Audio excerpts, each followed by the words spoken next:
Iniciando aqui, nós temos o porquê dos telhados verdes, dessas coberturas. Nós temos uma infraestrutura tradicional. Peço desculpa para vocês, que a palestra foi aqui para atender, né? Então, o Marcos Casado, de última hora, segunda-feira, eu havia preparado essa palestra então, para um outro evento.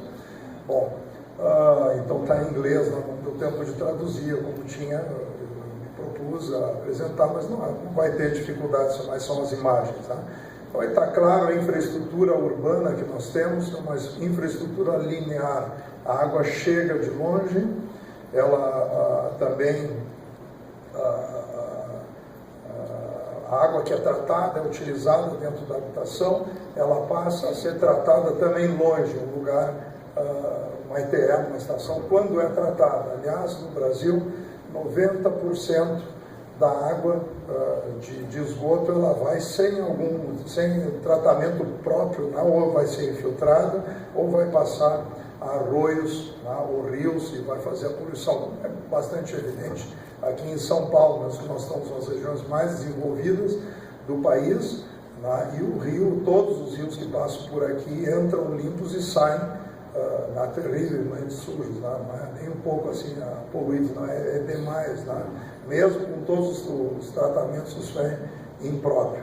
Bom, o que nós temos, a nossa sugestão então é romper com essa lógica, né? Que é uma lógica linear, e formar uma lógica do sistema integrado, de uma economia circular, né? Então abordar isso de uma forma completamente distinta, porque esse sistema para nós ele está praticamente falido. É evidente que isso não vai acontecer de um dia para o outro, mas eu quero que vocês analisem, tá, as vantagens que nós teríamos de adotar um sistema de economia circular de água. Bom, nós nos livraríamos do sistema de cloacal, não haveria necessidade, prédios novos, né, construídos poderiam ser independentes da rede cloacal, independentes da rede pluvial e também independentes do próprio caminhão do lixo. Essa é a proposta que nós estamos fazendo. O lixo orgânico, né, que também é uma das fontes de problema que nós temos nas cidades, são os locais para dispor os resíduos sólidos. O sistema também ele tem uma grande vantagem, que é a economia de energia, na ordem de 40%, nós podemos dizer até, energia de climatização, e outras energias que envolvem esses outros processos que nós falamos. E também uma economia muito grande de água potável. Bom, no sistema, no vermifiltro, normalmente num sistema de fossa séptica, o sistema que nós temos, vocês têm ali até não colocar papel higiênico no vaso, tá? Bota no cestinho, tem até uma propaganda, né, que fala do cheiro do cestinho, que é uma nojeira. Tá bom? O nosso sistema pode, ele aceita que joga todo o papel higiênico para dentro e também todos os restos de comida, restos de cozinha. Tá? É uma coisa que não tem, né? O lixo aqui tem que guardar, às vezes de um dia para o outro, 2, 3, então, às vezes no condomínio, no edifício, quando olha aquele cheirão, bom, é o lixo que está ali esperando para ser jogado fora, que não tem lugar próprio. Os restaurantes tem também que manter uma sala com ar-condicionado específica para lixo. Daí, quando na verdade isso aí pode então ser utilizado. No nosso caso ali no vermifiltro, aí ele recebe água cinza, água negra, gordura, não precisa caixa de gordura, facilita muito o projeto. Bom, o que ocorre? Como é que é o sistema então? A primeira fase nós chamamos de vermifiltro, e quem faz o trabalho são as minhocas. Né? Isso é uma novidade no mundo. Há cerca de 15 anos atrás, um chileno médico, o José Torra, ele foi o responsável, né, pelo início, ele que deu a ideia, né, que ele poderia usar a questão da compostagem, não só para compostos sólidos, né, que já é conhecido aqui, não, todo mundo conhece o sistema de minhocas para resíduos sólidos, mas também para esses resíduos do sanitário, para tratamento e muitos outros tratamentos. O sistema também pode ser utilizado para indústrias, Aí você pode, não, isso é só para cá. Não, não é só para casa, para hotéis, para condomínios, para edifícios, para toda e qualquer obra que tem, que tiver um resíduo orgânico, tá? Ele poderá ser utilizado com muita vantagem. Tá? Bom, então as minhocas vão comer toda essa parte, é filtrado, tá? E a minhoca vai rapidamente consumir com aquele DBO que está ali acumulado, o papel higiênico, o sólido, todo aquele resto de comida, ele vai consumir com aquilo rapidamente. E a minhoca, claro, a grande vantagem, estava falando aqui, o sistema não tem resíduo sólido, né? Mas por quê? O coprólito, que são as fezes da minhoca, vocês, obviamente, como é que vai sumir tudo? Alguma coisa tem que ir. Bom, se a minhoca não come, ele termina caindo com a água, ele vai percolando, descendo e chega na parte inferior do vermifiltro, onde ele é bombeado, então, para cima. Né? A eficiência desse vermifiltro, para ter uma ideia que vocês podem estar perguntando por agora, ali, ó, 90% para DBO, 80% a 90% DQO, etc. Ele vai em todos esses parâmetros que nós temos comparativos, para quem conhece a questão da engenharia ambiental, estão bem claros, né? Para quem não conhece, olha que o número 90% é um número elevado para uma passagem. Né? Isso aí ocorre, por exemplo, tempo de residência numa fossa séptica, passa lá um tempão e não limpa isso aí. Né? Além disso, tem outras vantagens que nós não estamos nem sonhando.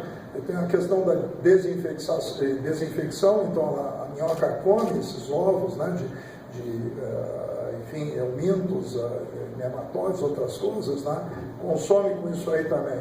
E é um bioacumulador que vai retirar, então, os metais pesados, o estradiol. O que é estradiol? É pílula. Né? Hoje a gente pensa, a nossa água de esgoto, ela está seriamente contaminada. O pessoal pensa, não, o pessoal passa até em conversa, de, não, mas eu tenho um sistema aqui da rua, aqui, que é bom, eu boto para a rua, me livro do problema, né?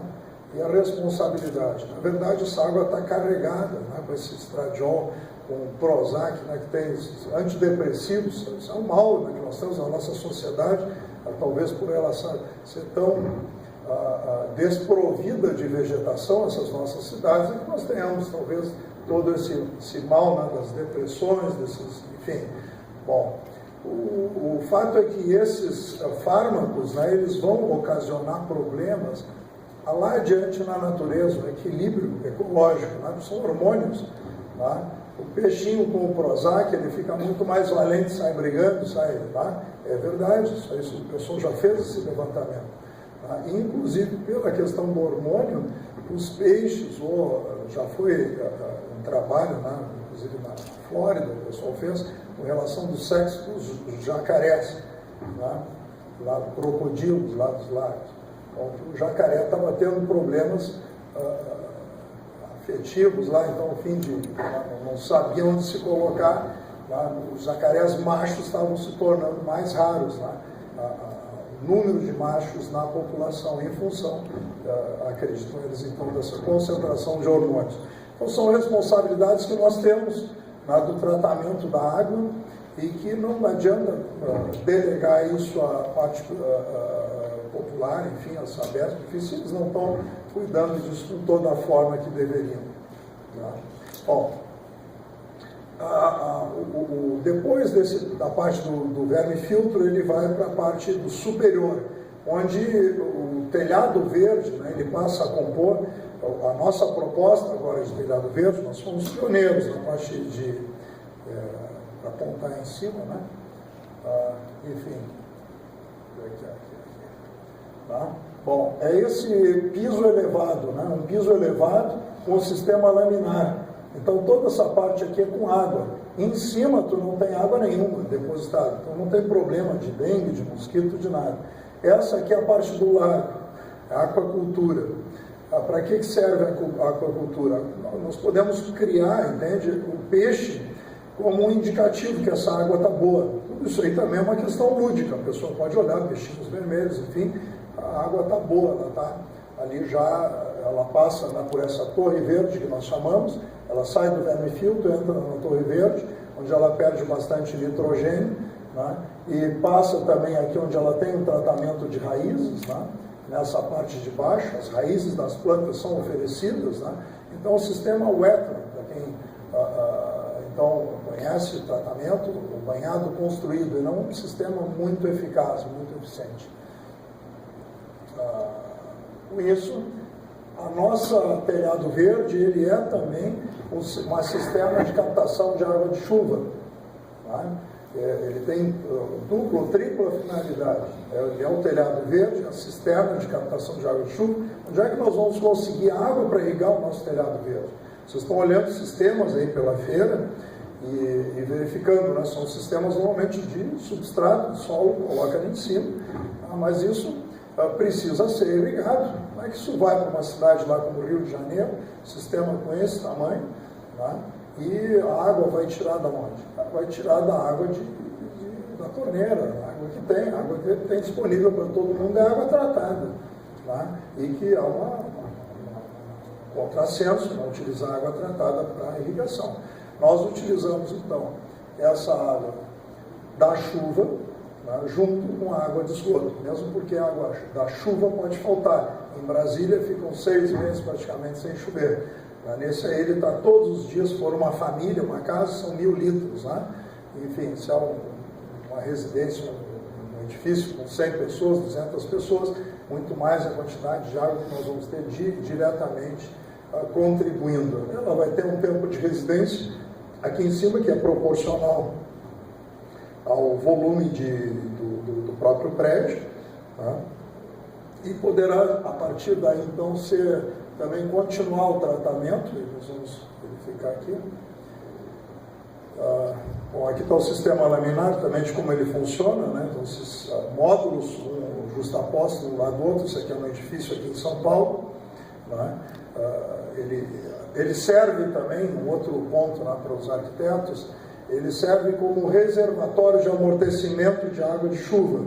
Quando chove, nós podemos deixar essa parte ali, o nível um pouquinho abaixo, uns 5 centímetros abaixo do nível máximo, que seria o nível de transborde. Com isso, o que vai ocorrer?